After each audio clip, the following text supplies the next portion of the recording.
আসসালামু আলাইকুম, কেমন আছেন সবাই? আশা করছি সবাই অনেক ভালো আছে।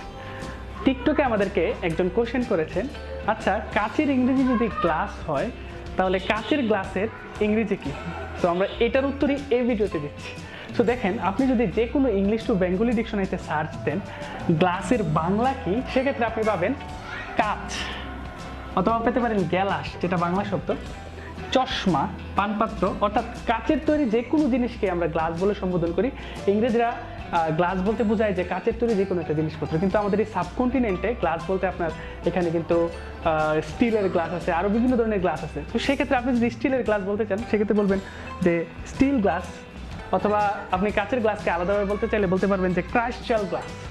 এছাড়াও আরেকটি সহজ ওয়ার্ড আছে, সেটা হচ্ছে টামলার।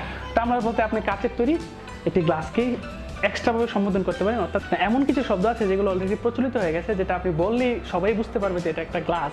আপনি যদি গ্লাস বলেন সবার মাথায় কিন্তু একটা চিন্তাই আসবে, সেটা হচ্ছে হয় এটা কাচের গ্লাস হবে, নয়তো অন্য কোনো ম্যাটেরিয়ালের গ্লাস হবে। তো আপনি যদি আলাদাভাবে কাচের গ্লাসকেই বলতে চান সেক্ষেত্রে আপনি ক্রাইস্টাল গ্লাস বলতে পারেন অথবা টামলার বলতে পারেন। আর সচরাচর গ্লাস বলতে ইংরেজরা কাচের গ্লাসকেই বোঝে।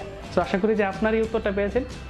যদি ভিডিওটি ভালো লেগে থাকে এবং আপনারা শিখতে পারেন তাহলে অবশ্যই একটি কমেন্ট করে জানাবেন এবং লাইক দিয়ে পাশে থাকবেন। Thank you.